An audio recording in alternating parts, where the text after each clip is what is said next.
Chers élèves, bonjour et bienvenue à notre émission d'aujourd'hui.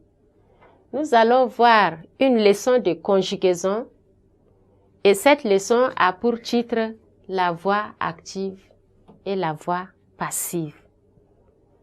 Pour ce faire, chers élèves, apprêtez vos cahiers et stylos pour la prise de notes.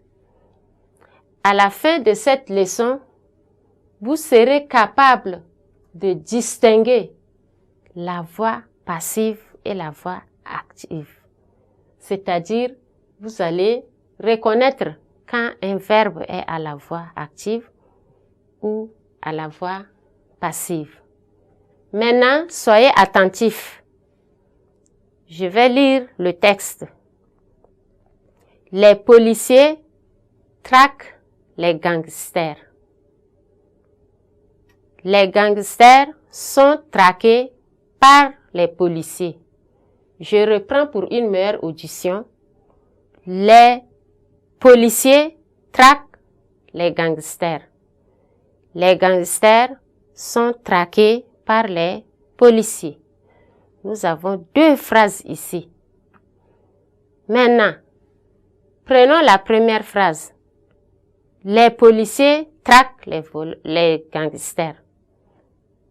Dans cette phrase, nous allons chercher le sujet.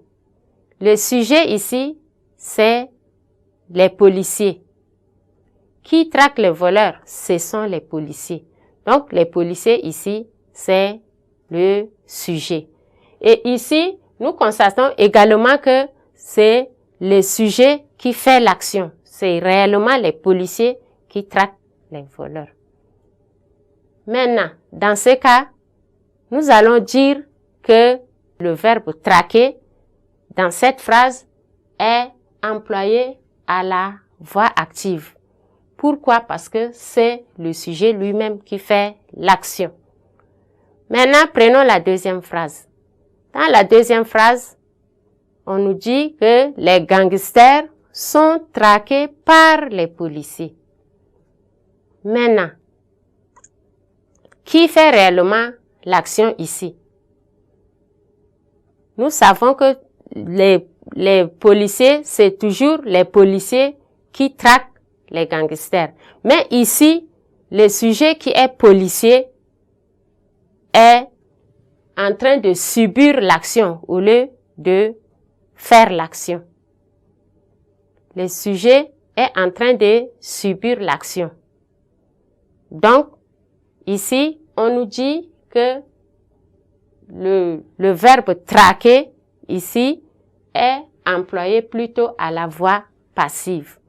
Pourquoi? Parce que le sujet réel subit l'action.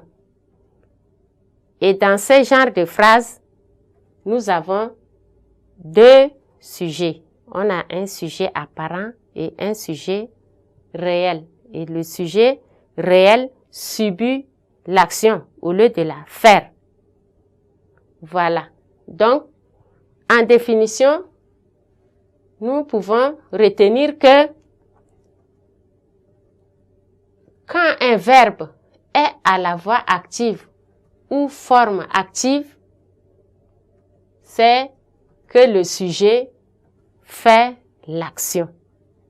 L'action exprimée par le verbe, bien sûr.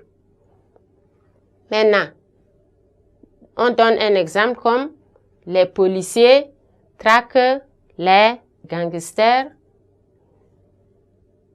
Maintenant, le verbe est à la voix passive ou à la forme passive quand le sujet subit l'action exprimée par ce verbe. Donc, en exemple, on a les gangsters sont traqués par les policiers. Chers élèves, nous sommes arrivés au terme de notre leçon. Au revoir et à la séance prochaine.